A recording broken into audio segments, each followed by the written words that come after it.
Hello, नमस्कार साथियों, मैं अदा बीबर आपका फिर से बीएस क्लास में स्वागत करता हूँ। हमारा चैप्टर चल रहा है प्रकाश।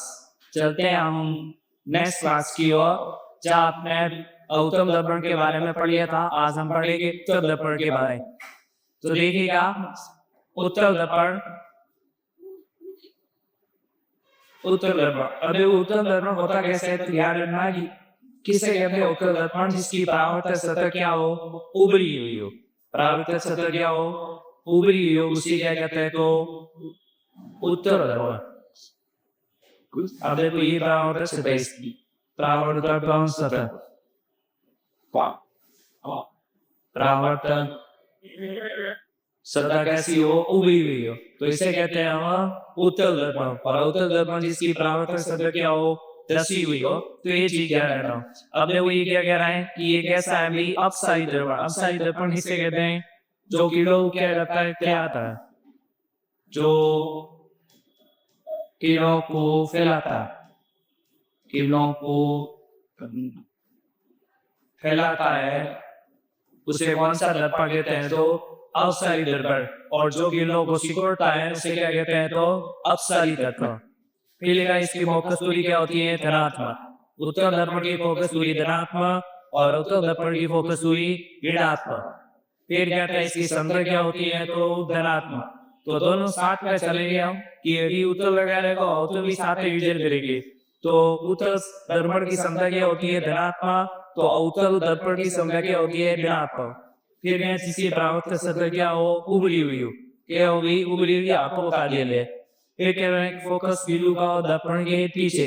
ये वेरी इंपॉर्टेंट क्वेश्चन है, क्वेश्चन पूछा जाता है कि किस प्रकार के दर्पण में फोकस बिंदु दर्पण के क्या होता है, पीछे। तो किस प्रकार के दर्पण में होता है, तो ध्यान रखना, उत्तल दर्पण में फोकस बिंदु का होता है यहाँ पर। तो फोकस बिंदु यहाँ पर क्या होता है, क्योंकि यहाँ पर प्रकाश की ले, यहाँ पर प्रकाश की ले क्या होती है, जो भी के समांतर है, के क्या आ रही, प्रकाश के समांतर आ रही। तो परावर्तन के पश्चात ये क्या होगी, चलेगी। परावर्तन के पश्चात क्या होगी, चलेगी। तो ये पीछे किसी बिंदु पर मिलती हुई क्या होती है, प्रतीत होती है। तो जिस बिंदु पर मिलती हुई प्रतीत होती है, उस बिंदु को क्या कहते हैं, फोकस बिंदु है। क्या कहते हैं, फोकस बिंदु है। तो इसका फोकस बिंदु ना होता है दर्पण के पीछे, और कटा कहते भी कुछ बिंदु ना होता है दर्पण के पीछे होता है, दर्पण के पीछे, दर्पण के ना होता है पीछे। फिर भी प्रकाश किरणों को क्या रखता है, फैलाता है। तो उत्तर दर्पण के बारे में किसी चीज आपको याद रखनी है कि ये कैसा होता है, असली दर्पण जो किरणों को फैलाता है। दूसरी इसकी फोकस दूरी होती है धनात्मक, तीसरा सत्ता होती है धनात्मक, जिसकी परावर्तक सतह क्या हो, उभरी हुई हो। फोकस बिंदु दर्पण का होता है पीछे, और साथ में ध्यान रखना होता है कि का होता है दर्पण के पीछे। वक्रता केंद्र पीछा होता है दर्पण के पीछे। फिर ये प्रकाश किरणों को फैलाता। चलते हैं नेक्स्ट बार। अभी वो यहाँ पर सारी प्रकाश किरणें क्या आ रही है, मुख्य अक्ष के समांतर आ रही है, मुख्य अक्ष के समांतर।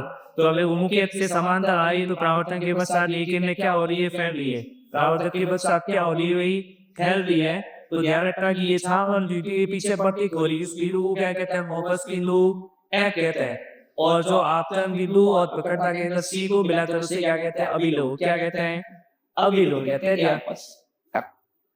नेक्स्ट है वो प्रतिबिंब का निर्माण। किसका निर्माण, प्रतिबिंब का निर्माण। इसमें आपको सिर्फ दो कंडीशन याद रखनी है कि यदि वस्तु अनंत पर हो तो प्रतिबिंब बनेगा आपके फोकस बिंदु है पर।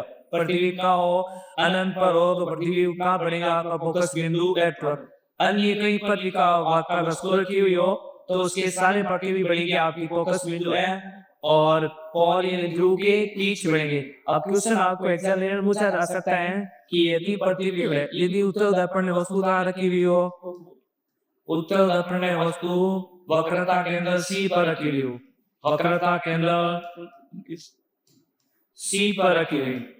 अब आपको पता है कि वह उत्तर दर्पण में यदि वस्तु अनंत के अलावा कहीं कर भी हो तो प्रतिबिंब हमेशा कहाँ बनेगा, आपका सी सॉरी एफ और पी के बीच कहाँ बनता है, एफ और पी के बीच। जबकि हमारे को पढ़ना है कि उत्तर दर्पण में यदि वस्तु वक्रता केंद्र सी पर हो तो पृथ्वी भी यहाँ पर पड़ता था सी पर, तो वो था आपका उत्तल दर्पण। तो ये ध्यान रखना कि आपको मिशन पूछा जा सकता है कि वस्तु सी से परे हो, सी पर हो, एफ और सी के बीच हो, तो वस्तु अनंत के अलावा कहीं पर रखे हुए हो, तो पृथ्वी हमेशा कहाँ बनेगा आपका फोकस बिंदु एफ और ई के बीच। तो यहाँ लिखा आपका कि उत्तल दर्पण में पृथ्वी कैसा बनेगा आवासीय, और आवासीय पृथ्वी हमेशा कैसा होता है सीधा। कैसा होता है सीधा। और कैसा बनता है भाई छोटा बनता है। अब देखो तीनों कंडीशन आपको पता होनी चाहिए। आवासीय पृथ्वी भी छोटा भी बढ़ता है, बड़ा भी बढ़ता है, और वस्तु के बराबर बनता भी बताते हैं कहाँ बनता है। यदि वस्तु उठा करो अलग पर, तो पृथ्वी कहाँ बनेगा फोकस बिंदु है पर दर्पण के पीछे। कहाँ बनेगा दर्पण के पीछे, जो क्या होगा अत्यधिक छोटा और बिंदु के साइज का होगा। क्या होगा अत्यधिक छोटा और बिंदु के आकार का होगा। कैसा बनेगा आवासीय और सीधा। आवासीय और सीधा। दूसरा है कि अनंत तथा दर्पण के ध्रुव पी के बीच हो। इसका मतलब अनंत और पी के बीच हो तो कहीं न रखी हुई हो। अनंत और पी के बीच खान बात से बिंदु आते हैं। एक अनंत और सी के बीच, एक वस्तु सी पर, एक सी और पी के बीच, और सी और एफ के बीच। तो ये क्या है एफ और पी के बीच, एफ पर कई तरह की वस्तु रखी हुई हो अनंत के अलावा, तो पृथ्वी हमेशा कहाँ बनेगा आपका पी तथा एफ के बीच। कहाँ बनेगा पी तथा एफ के बीच, और कहाँ बनेगा दर्पण के पीछे। और वस्तु से क्या बनेगा छोटा। और कैसा बनेगा आवासीय तथा सीधा पृथ्वी। अब देखो मैं आपको बता रहा था कि आवासीय सीधा, आवासीय सीधा। अब देखो आवासीय सीधा तीन बार से बनता है, तीनों याद रखना। आवासीय सीधा और वस्तु के कह दिया आपको छोटा, और कह दे वस्तु के बराबर, और आपको कह दे वस्तु से बड़ा। तो ये तीनों चीजें आप याद होनी चाहिए कि वस्तु से छोटा कब बढ़ता है, तो बढ़ता आपके उत्तल दर्पण में भी आपने देखा। किस दर्पण में बढ़ता है उत्तल दर्पण में। ये भी कह दे वस्तु के बराबर, तो वो बढ़ता आपके समतल दर्पण में। समतल दर्पण में बढ़ता है याद है। फिर जब आपको पूछे आवासीय सीधा और वस्तु से बड़ा हो कि और किस दर्पण में बढ़ता है, तो वो बढ़ता आपके अवतल दर्पण में। अवतल दर्पण में भी कहाँ पर ये वस्तु वहां रखी हुई हो, यदि वस्तु का हो पी हो एफ के मध्य हो, वस्तु पी हो का हो एफ के मध्य हो, तब पृथ्वी भाग का क्या बनेगा आवासीय सीधा और वस्तु से बड़ा। तो ये तीनों चीजें याद रखना कि छोटा बराबर बड़ा ही पृथ्वी में बढ़ता है। नेक्स्ट चलते हैं उत्तर दर्पण के उपयोग। इसके उत्तर दर्पण के उपयोग लिखा हुआ है गाड़ियों की साइड मिरर यानी पार्श्व मिरर में किसका प्रयोग किया जाता है, तो उत्तर दर्पण का। अब देखते हैं कि साइड मिरर में छोटी छोटी गाड़ी आती हुई पीछे से आपको दिखती है, तो ध्यान रखना जब भी पृथ्वी की छोटा बन रहा है इस सवाल किस दर्पण का उपयोग हो रहा है आपके उत्तर दर्पण। किस दर्पण का उत्तर दर्पण का। तो फिर देखो ड्राइवर के आगे लटका हुआ दर्पण, यानी जो एक बस ड्राइवर होता है उसके आगे एक दर्पण लगा होता है जो बस में बैठे यात्रियों को देखने के लिए उपयोग होता है। तो वो भी दर्पण कैसा होता है उत्तल दर्पण होता है। नॉन ध्यान रखना यदि कोई वस्तु वक्रता के अंदर सी से गुजर रही है, तो परावर्तन के पश्चात वो कहां से गुजरेगी वक्रता के अंदर सी से। ये लिखा हुआ है नॉन में कि यदि कोई प्रकाश किरण वक्रता के अंदर सी से गुजरे तो परावर्तन के पश्चात वक्रता के अंदर कहां से गुजरेगी सी से। तो ये सी से गुजरी है तो कहां से रहेगी सी से। यदि भी उसे पूछा रहे वक्रता के अंदर सी से नहीं और ऐसे गुजरे, यदि कोई आपकी किरण कहां से रहेगी ऐसे रहे, तो परावर्तन के पश्चात क्या होगी दो मुख्य अक्ष पे क्या होगी समांतर होगी। ये चीज आपको क्या रखनी है याद रखनी है कि वक्रता के अंदर सी से रहे तो परावर्तन के पश्चात वापस सी से रहेगी। यदि फोकस बिंदु ऐसे डाली है तो परावर्तन के पश्चात मुख्य अक्ष से क्या गुजरेगी समांतर हो जाएगी। अब बढ़ते हैं दर्पण सूत्र। तो दर्पण सूत्र के बारे में ध्यान रखना कि हमारे पास होता है 1/f बराबर 1/v बराबर 1/v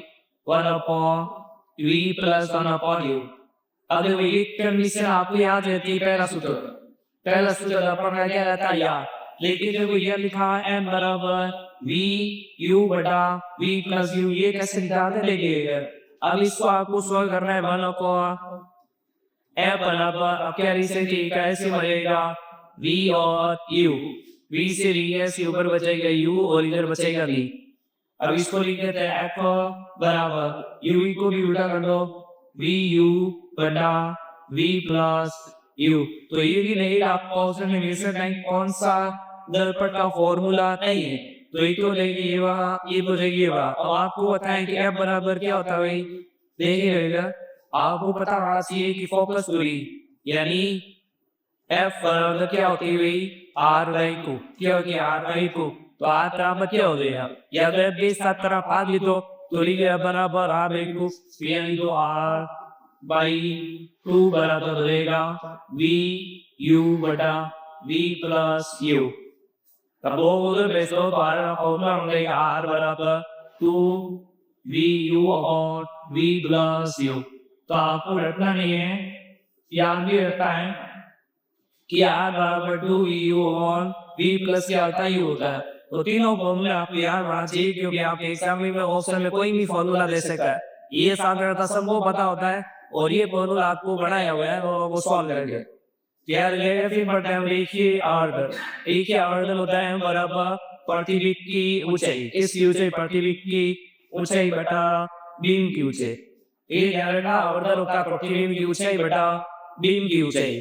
अब देखो यदि आपका आवर्धन क्या है प्लस है, इसका मतलब प्रतिबिंब कैसा बनेगा सीधा। यदि आवर्धन क्या है माइनस, तो प्रतिबिंब कैसा बनेगा उल्टा। तो ये ध्यान रखना है यदि आवर्धन संख्या आपकी प्लस आ रही है तो प्रतिबिंब बनेगा आपका सीधा, और यदि आवर्धन संख्या आपकी आ रही है माइनस तो प्रतिबिंब बनेगा उल्टा। तो आवर्धन संख्या से आप प्रतिबिंब का आभासी और सीधा होने का अनुमान लगा सकते हो। फिर चलते हैं हम जब देखो एक और आवर्धन संख्या m बराबर माइनस वी अपॉन यू। यदि आपको दे रखा हो क्वेश्चन में, जब आप क्वेश्चन करोगे इसके न्यूमेरिकल क्वेश्चन, तो ध्यान रखना न्यूमेरिकल क्वेश्चन में क्या है ना आपके, यदि माइनस वी अपॉन क्या दे रखा है यू दे रखा है। यदि आपको क्वेश्चन में वी और क्या दे यू दे, तो कौन सा सूत्र लगाना आपको ये वाला m बराबर माइनस वी अपॉन यू। यदि आपको दरअसल क्वेश्चन में दे एफ दे दे और दूसरा क्या दे दे यू, तो कौन सा की सूत्र लगाना आपको आवर्धन का एफ m बराबर F upon F minus you. यदि आपको क्वेश्चन में देने की आवर्धन संख्या याद करो और आपको दे रखा एफ और वस्तु की प्रतिबिंब की दूरी, तो आपको फॉर्मूला लगाना है माइनस वी अपॉन यू। तो वी होता है आपकी प्रतिबिंब की दूरी, एफ होता है फोकस दूरी और यू होता है आपके बीम की दूरी। और तीनों ओवन आप याद रखना चाहिए ताकि आपको दो क्वेश्चन डायरेक्ट कर सको। यदि ये एक फॉर्मूला याद है आपको, तो उसको आपको पहले तो दर्पण की सहायता से एफ निकालना होगा, क्योंकि यहाँ पर आपको वी और बीम चाहिए। तो जब भी आप सिर्फ वो चीज से तीसरी चीज नहीं निकाल रही हो और डायरेक्ट आप चाहते हो कि हमारा समय बचे, तो ये क्वेश्चन आप इन तीनों सूत्रों को याद रख सकते हो। जब आप एफ और यू देगा और आपको ये सूत्र याद नहीं है, तो आप क्या करोगे एफ और यू की सहायता से पहले वी निकालोगे, फिर यहाँ लिखोगे वी बटा यू। तो इससे अच्छा है कि आप ये सूत्र याद रखे, यदि आप और यू दे तो m बराबर होता है वो अपॉन f माइनस यू और f बराबर होता है f minus v upon f। तो ये तीनों चीजें सूत्र याद रखना। आप पढ़ते हैं शब्दावली, क्या पढ़ते हैं जो भी दर्पण में आपने ध्रुव पढ़ा, फोकस दूरी पढ़ी, वक्रता त्रिज्या पढ़ी, ये चीज क्या होती है। सबसे पहले देखा है ध्रुव जिसे कह देता हूँ पौध। तो परावर्तक तल की मध्य बिंदु दर्पण का क्या कहते हैं ध्रुव कहते हैं। क्या है तभी परावर्तक सतत परावर्तक तल की मध्य बिंदु को दर्पण का क्या कहते हैं ध्रुव कहते हैं। इसे किसके द्वारा लिखे तो P से प्रदर्शित करते हैं, किसके द्वारा P से प्रदर्शित करते हैं। आगे दोनों लिखा वक्रता केंद्र सी, क्या लिखा वक्रता केंद्र सी। वक्रता केंद्र सी किसे कहते हैं तो गोलीय दर्पण का, गोलीय दर्पण जिस खोखली गोली का क्या होता है भाग होता है, जिस खोखली गोली का क्या होता है भाग होता है, उसके केंद्र को क्या कहते हैं वक्रता केंद्र कहते हैं। जैसे मान लो ये आपका खोखला गोला है, यहाँ पर इसका क्या वक्रता केंद्र सी है, क्या वक्रता केंद्र सी। तो जो खोखली गोली का वक्रता केंद्र सी होता है उसी हम वक्रता केंद्र क्या कहते हैं सी कहते हैं।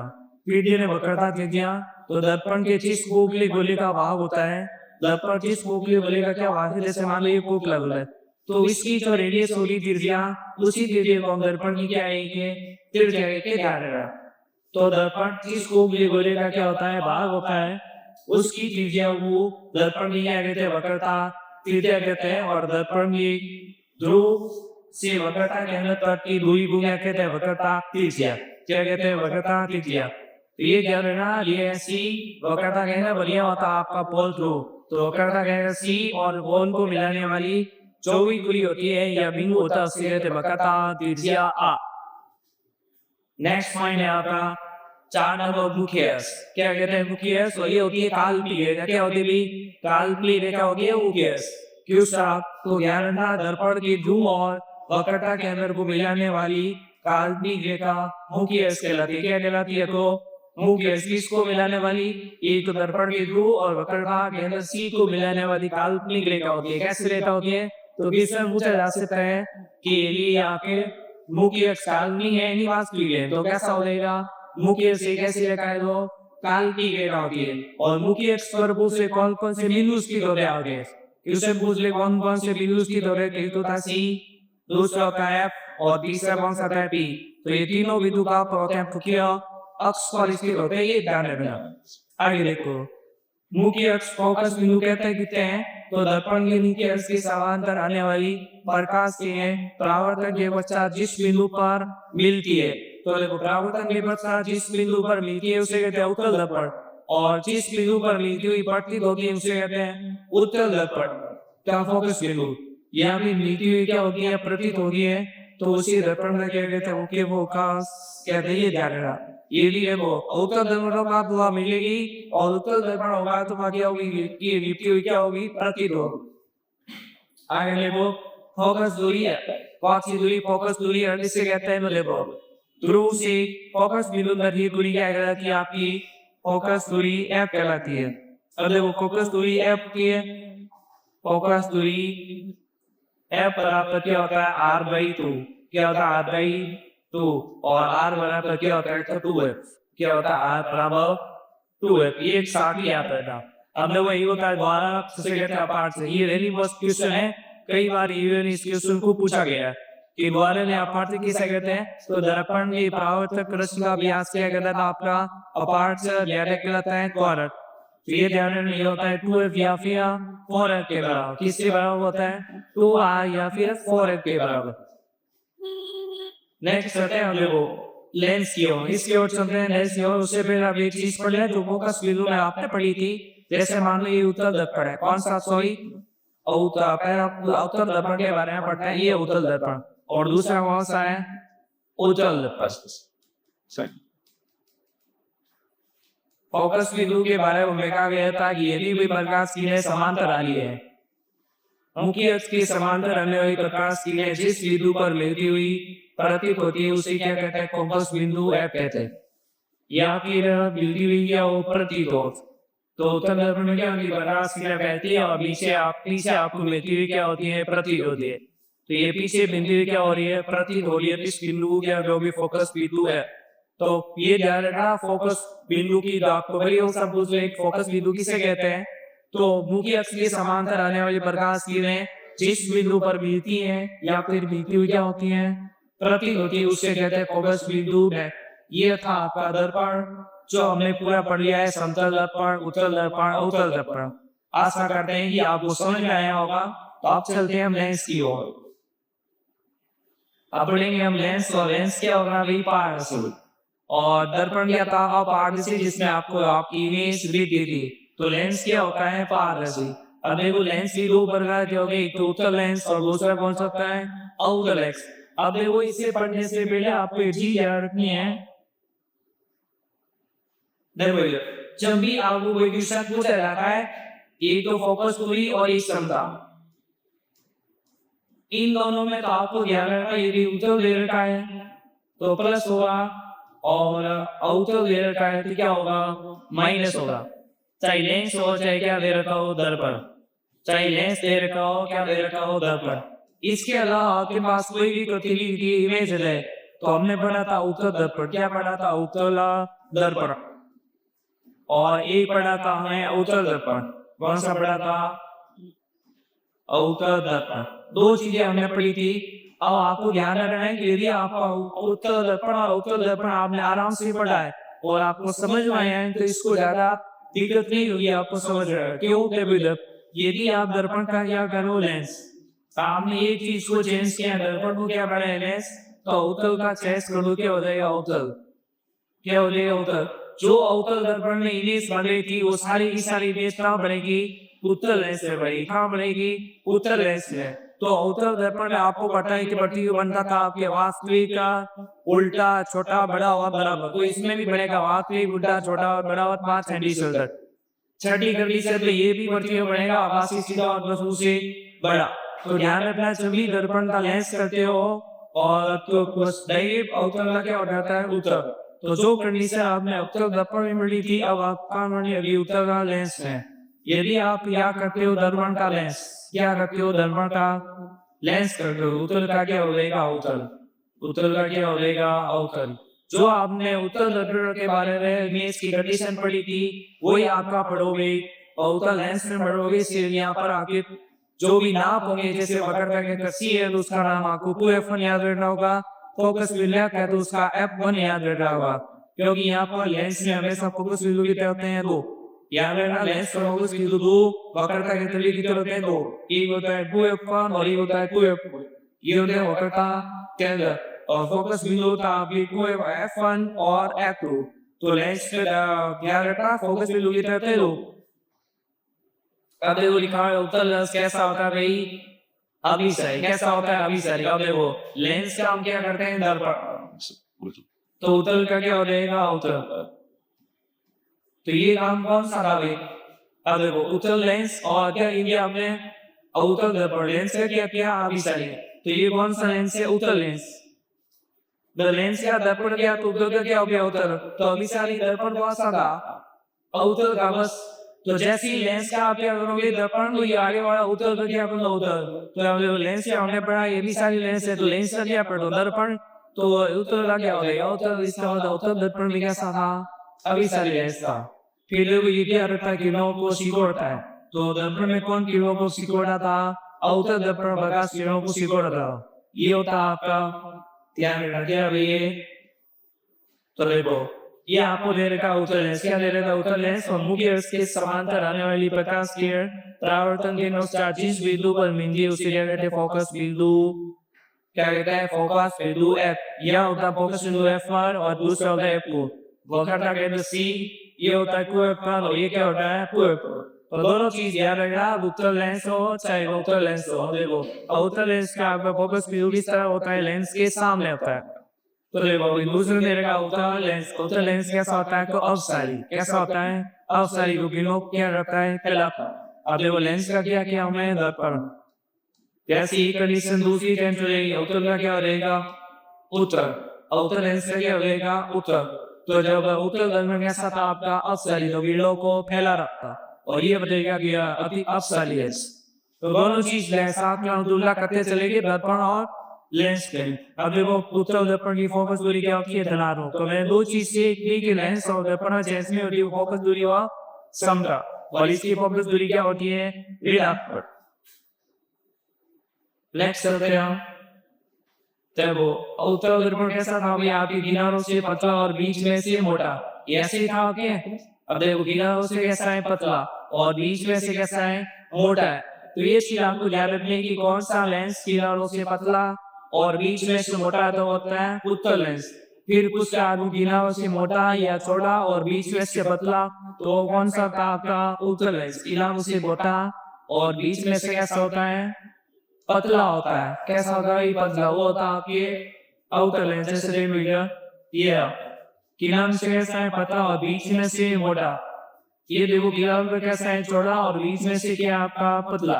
बीच में से कैसा दिखा आपको, पतला दिख रहा है। ये कैसा हो जाएगा, आउटर लेंस। अब देखो उत्तल लेंस की क्षमता क्या होती है, धनात्मक। उत्तल लेंस की क्षमता और उत्तल दर्पण की क्षमता भी क्या होती है, धनात्मक। और उत्तल लेंस की क्षमता क्या होती है, ऋणात्मक। तो दर्पण में भी और उत्तल लेंस उत्तल दर्पण की भी क्या होती है, तो ऋणात्मक होती है, ध्यान रखना। फिर आगे नॉट, वस्तु हमेशा कहाँ रखी जाती है, बाईं ओर। तो हमेशा ध्यान रखना, वस्तु चाहे लेंस हो चाहे दर्पण, हमेशा कहाँ रखी जाएगी, बाईं ओर रखी जाएगी। कहाँ रखी जाएगी, बाईं ओर रखी जाएगी। चाहे क्या हो, लेंस हो या फिर दर्पण हो। तो दोनों चीज ध्यान रखना, चाहे लेंस हो चाहे क्या हो, दर्पण हो, वस्तु हमेशा कहाँ रखी जाएगी, बाईं ओर रखी जाएगी। अब देखो प्रतिबिंब, जो आपके उत्तल दर्पण में प्रतिबिंब बन रहे, वो सारे के सारे यहाँ बनेंगे। कहाँ बनेंगे, सारे के सारे यहाँ बनेंगे। कैसा बन रहा है प्रतिबिंब, वास्तविक उल्टा। और वास्तविक उल्टा तो कैसे, छोटा भी हो सकता है, बड़ा भी बन सकता है। और कैसा बन रहा है, बड़ा भी बनता है। फिर देखो 6 नंबर कंडीशन आई, उसमें आवासी बनेगा, सीधा बनेगा और ऐसा बनेगा, आवर्तित बढ़ेगा। तो क्वेश्चन पूछा जा सकता है कि इस लेंस को आवर्ती लेंस कहा जाता है, तो वो कहा जाता है उत्तल लेंस को, क्योंकि इसमें आभासी बढ़ती हुई सीधा और बड़ा बढ़ता है और वास्तविक भी बड़ा गति में बढ़ता है, इसलिए आवर्ती लेंस इसे कहते हैं, तो उत्तल लेंस को कहते हैं। ये ध्यान रखना। उपयोग होता है आपकी कैमरा और प्रोजेक्टर का। और फिर आपको पढ़ना है अवतल लेंस। अवतल लेंस से पढ़ती हुई बढ़ता आभासी सीधा और वस्तु सी छोटा, और इसका उपयोग होता है गैलीलियो अपवर्तन। इस होता है गैलीलियो अपवर्तन में होता है। फिर जब उत्तल लेंस की और आपको दे रहे हैं सूक्ष्मदर्शी में, दूरदर्शी में, हाथ का लेंस, जो ज्योमेट्री को सुधारना था हमारे पास उत्तल लेंस होगा। फिर आवर्धक लेंस, एंडोस्कोपी लेंस, मानव नेत्र का लेंस, पारदर्शी और देखो मानव नेत्र का लेंस कैसा होता है, उत्तल लेंस होता है। अब क्वेश्चन उत्तल भी पूछा जाएगा कि कैसा होता है, लो पारदर्शी होता है, कैसा होता है, दोहरा, ऑप्शन लिखे वाली मिलेगा, तो ध्यान रखना कैसा होता है, दोहरा, और दोहरा में वक्त होता है उत्तल लेंस होता है। ये ध्यान है। अवतल लेंस के उपयोग में दूरदर्शी, पानी में वायु का बुलबुला और आकाश में पानी का बुलबुला, तो ध्यान रखना इसके उदाहरण है आपके अवतल लेंस। अब हम मेष के बारे में पढ़ रहे थे थोड़ा। ये आपके पास क्या था अभी, लेंस, उत्तल लेंस है, उत्तल लेंस। इसकी इमेज पढ़ेगा,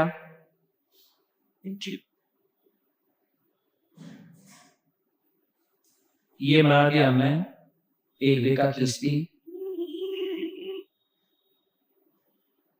ये आपका बीच में हो जाएगा वो प्रकाशी कैंडल, यह हो जाएगा आपके F1, यह हो जाएगा 12, फिर यह हो जाएगा आपके F2 और यह हो जाएगा 12। ये होता है वक्रता केंद्र C, ये होता फोकस बिंदु है, ये होता आपके फोकस बिंदु है, और ये होता वक्रता केंद्र C, ये हो जाएगा C और ये हो जाएगा C डैश। अब देख लिया आगे चलते हैं। सबसे पहला पॉइंट, और यहाँ पर क्या होता है, अनंत, क्या होता है, अनंत। तो सबसे पहली कंडीशन वस्तु आप रखी हुई हो, अनंत का रखी हुई हो, अनंत पर तो प्रतिबिंब हमेशा कहाँ बढ़ेगा, यहाँ कहाँ बढ़ेगा, 1 नंबर पर, और प्रतिबिंब बढ़ेगा F2। ये लिखा है। अब देखो जो आपने अवतल दर्पण में पढ़ा था 5 कंडीशन है, तो उसी प्रकार यहाँ पर भी है कि यदि वस्तु फिक्स स्थान पर रखी हुई है तो प्रतिबिंब कहाँ बनेगा, फिक्स स्थान पर। यदि वस्तु बीच में रखी हुई है तो प्रतिबिंब कहीं का दो बिंदु के कहाँ बढ़ेगा, बीच में बढ़ेगा। अब देखिएगा वस्तु अनंत पर 31 बिंदु, तो प्रतिबिंब कहाँ बढ़ेगा, F2 किस बिंदु पर बढ़ेगा, ये ध्यान रखना। अब देखो ये वस्तु कहाँ रखी हुई है, मान लो आपको नंबर यहाँ पर रखी हुई है, और ये वस्तु कहाँ रखी हुई है, अनंत फोकस बिंदु 2F1 के बीच कहाँ रखी हुई है, 2F1 पर रखी हुई है, तो प्रतिबिंब कहाँ बढ़ेगा, यहाँ बढ़ेगा, दोनों को कहाँ बढ़ेगा भाई, F2 2F2 के बीच, 2F2 के बीच बढ़ेगा। यदि वस्तु रखी हुई है आके 2F1 पर, 3 नंबर यहाँ पर रखी हुई है, फिक्स बिंदु है, तो प्रतिबिंब आपको फिक्स बिंदु पर बढ़ेगा 2F2 पर, कहाँ बढ़ेगा, 2F2 पर। फिर देखो 4 नंबर कंडीशन, वस्तु आपकी कहाँ रखी हुई है, दोनों के बीच रखी गई है, 2F1 और F1 के बीच रखी है, तो प्रतिबिंब के बीच रहेगा। इधर क्या हो जाएगा, अनंत, क्या हो जाएगा, अनंत हो जाएगा। वस्तु 4 नंबर बढ़ जाएगी, अनंत और 3 के बीच यानी 2F1 के बीच लिख देते हैं हम, 2F2 व अनंत के बीच, अनंत के बीच, तो यह ध्यान रखा 2F2 व अनंत के बीच रहेगी। फिर देखो पास की कंडीशन कहाँ पर है, फोकस बिंदु F1 पर है, तो प्रतिबिंब कहाँ बढ़ेगा आपका, अनंत पर, प्रतिबिंब कहाँ बढ़ेगा, अनंत। अब छठी कंडीशन है, हम रखते हैं यहाँ पर, छठी कंडीशन यहाँ पर रखे तो प्रतिबिंब कहाँ बढ़ेगा, छठी कंडीशन में लेंस की ओर बढ़ेगा, प्रतिबिंब कहाँ बढ़ेगा, प्रतिबिंब। तो छठी नंबर कंडीशन में प्रतिबिंब बढ़ेगा आपके, छठी नंबर कंडीशन में प्रतिबिंब बढ़ेगा आपके लेंस की ओर, कहाँ बढ़ेगा, लेंस की और बढ़ेगा, क्या बनेगा? लेंस की और बढ़ेगा, और लेंस की और बढ़ेगा, कैसा बनेगा? आभासी, सीधा और वस्तु से बड़ा बनेगा। कैसा बनेगा? आभासी, सीधा और वस्तु से बड़ा का, वस्तु से बड़ा। अब देखो जो आपके ये दे रखे हैं दोनों, एक नंबर और दो नंबर कंडीशन, एक नंबर और दो नंबर कंडीशन में प्रतिबिंब बनेगा वस्तु से छोटा, वस्तु से छोटा प्रतिबिंब, वस्तु से कैसा बनेगा? छोटा। जो तीन नंबर कंडीशन में वो कैसा बनेगा? बराबर। कैसा बनेगा? बराबर। अब देखो ये दोनों प्रतिबिंब कैसे बढ़ेंगे? वस्तु से बड़े। कैसे बढ़ेंगे? वस्तु से बड़ा। तो ए से लगाकर 5 तक की कंडीशन है, 1 नंबर, 2 नंबर, 3, 4 और 5। 5 जो कंडीशन में प्रतिबिंब कैसा बनेगा? तो ध्यान रखना, वास्तविक, और वास्तविक प्रतिबिंब हमेशा कैसा होता है? उल्टा। वास्तविक प्रतिबिंब कैसा होता है? तो उल्टा होता है। तो ये आपको इमेज याद करनी है कि लेंस में कैसा किस प्रकार आपके प्रतिबिंब बढ़तेगा। अब देखो ये आपको प्रतिबिंब की सारणी दे रही है, 24 हमने सीखा था कि यहाँ दे रही है बी स्थिति वस्तु बराबर है अनंत पर, तो प्रतिबिंब बनेगा फोकस टू एफ पर, अत्यधिक स्वतः बी2 के आकार का, वास्तविक पर कैसा बनेगा?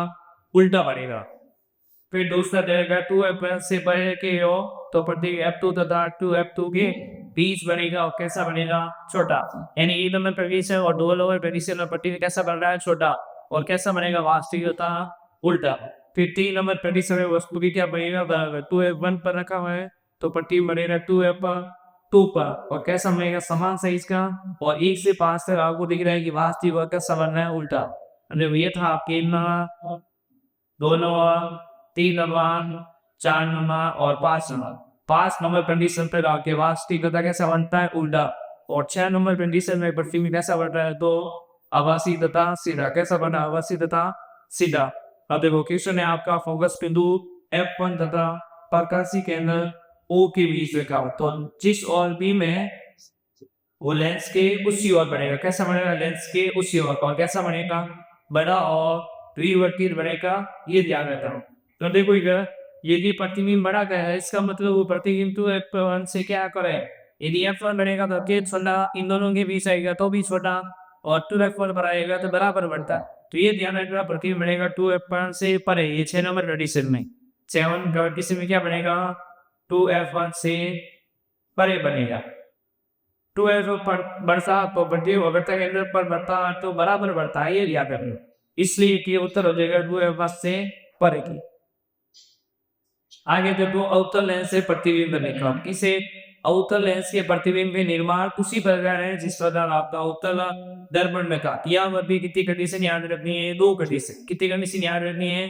2 कंडीशन आपको याद रखनी है कि यदि वस्तु का अवतल रखी हुई हो अनंत पर, का रखी हुई हो वस्तु रखी हुई हो आपके अनंत पर, का रखी हुई हो वस्तु अनंत पर हो, प्रतिबिंब बनेगा फोकस बिंदु F1 पर। फोकस बिंदु F1 पर कैसा बनेगा? अत्यंत छोटा हो। किसके आकार में बनेगा? तो बिंदु के आकार। फिर कैसा बनेगा? आभासी और सीधा। तो अवतल लेंस से हमेशा प्रतिबिंब कैसा बनता है? आभासी और सीधा बनता है। आभासी और सीधा। दूसरा है कि अनंत तथा लेंस के प्रकाशीय केंद्र O के बीच, अनंत तथा लेंस के प्रकाशीय केंद्र बनेगा O के बीच बनेगा। यदि वस्तु रखी हुई हो बीच में तो प्रतिबिंब बनेगा आपके F1 तथा प्रकाशीय केंद्र O। तो इसी में आपको याद रखना है कि यदि वस्तु अनंत के अलावा कहीं बार रखी हुई हो तो आपका प्रतिबिंब हमेशा किसके बीच पड़ेगा? F1 और वक्रता प्रकाशीय केंद्र O के बीच। F1 और प्रकाशीय केंद्र O के बीच बनेगा। ज्यादा समझो, लेंस बनाते हैं, ये बनाया हमने अवतल लेंस। ये आपका F1 और ये 2f1, ये प्रकाशीय केंद्र हो। यदि वस्तु अनंत पर एक प्रतिबिंब यहाँ बढ़ेगा तो कण की ओर, लेंस की ओर ही बढ़ेगा। यदि इसके अलावा कहीं है तो प्रतिबिंब यहाँ बढ़ेगा, तो ये यहाँ पर F1 और O के बीच। तो ये ध्यान रखना, अनंत के अलावा यदि वस्तु 2f1 से बने तो प्रतिबिंब दोनों के बीच बढ़ेगा। यदि 2f1 पर है वस्तु तो भी प्रतिबिंब बढ़ेगा F1 और O के बीच। यदि वस्तु कहते हैं उस समय अवतल लेंस में वस्तु को 2f1 और F1 के बीच रखा गया है तो प्रतिबिंब कहाँ बढ़ेगा? तो कहाँ बढ़ेगा F1 और O के बीच, या उससे भी था इनके बीच। अब इनके बीच में आपको कोई भी कंडीशन मिल सकती है, तो उसके लिए भी आपको तैयार रहना होगा, ध्यान रखना। तो यदि आपको वस्तु पहले F1 में रखी हुई हो तो भी प्रतिबिंब बढ़ेगा इन दोनों के बीच, F1 और O के बीच रखी हुई हो तो भी आपके प्रतिबिंब बढ़ेगा F1 और O के बीच। तो ये सारी कंडीशन में ध्यान रखना है। यदि अनंत के अलावा कहीं पर वस्तु रखी हुई हो, इस यदि आप बोल देते तो आपका उत्तर होना चाहिए फोकस बिंदु F1 और प्रकाशी के अंदर O के बीच बनेगा, ये ध्यान रखना। अब देखो लेंस का सूत्र उसी प्रकार आप पढ़ते हैं लेंस के सूत्र में भी। यहाँ पे देख लो लेंस का सूत्र लिखा 1/f बटा बराबर 1/v माइनस 1/u, फिर लिखा 1/f बराबर v माइनस u कॉन u। ये सॉल्व करके लिखा हुआ हम तो कर लेते रहते।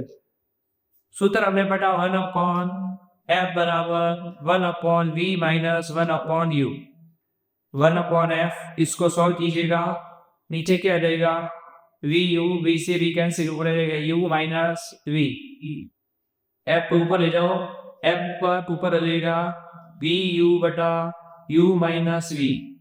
ये क्या है f पता है और आपने अभी पढ़ा था f बराबर क्या होता है r/2, f बराबर क्या होता है r/2। तो यहाँ पर लिखो r/2, ये हो जाएगा r/2 बराबर ub upon u minus v। तो दो उधर भेज दो तो r बराबर बन जाएगा 2ub upon u minus v। तो दर्पण में और लेंस में ज्यादा कोई फर्क नहीं है, इसकी तरफ है सिर्फ बीच में क्या होता है माइनस, लेंस है तो माइनस, लेंस है लेस, तो लेस का मतलब आएगा माइनस बीच में और दर्पण में आता है प्लस। तो ये चीज ध्यान में है बढ़ता है। लेंस की समता किसके बारे में पढ़ेंगे हम, लेंस की समता के बारे में। तो लेंस की समता होती है जिसे कहते हैं बी बराबर 1/f, ये किसमें रहना आपको मीटर में। यदि आपको दे रहे हो सेंटीमीटर में तो उस समय सूत्र लगाना है 100 p। क्या लगाना भाई 100 f में, 100 f लगाना है क्योंकि ये सेंटीमीटर में होगा। जैसे मान लो क्यों लगाना देगा p बराबर क्या लिखा 1/f, ये दे रखा आपको सेंटीमीटर में। अब इसको मीटर में बदलना है तो किसका बात यहाँ 100 का, तो ये 100 कहा रहेगा ऊपर, तो p बराबर हो जाएगा 100/f। तो उत्तर की होगी क्षमता हमेशा किस में होती है मीटर में होती है। तो ये ध्यान रखना p बराबर क्या हो जाएगा 1/f और f किस में लेना है मीटर में। सेंटीमीटर में दे रखा हो ये वाला सूत्र लगाना, सेंटीमीटर में दे रखा हो। यदि फोकस तो किस में दे रखी हो सेंटीमीटर में दे रखी हो तो आरो सूत्र ये लगाना p बराबर 100/f1। नेक्स्ट है इसकी इकाई क्या होती है डायोप्टर, इकाई क्या होती है दो डायोप्टर होती है। किसकी इकाई, लेंस की समता की इकाई होती है डायोप्टर, लेंस की समता की इकाई क्या होती है डायोप्टर।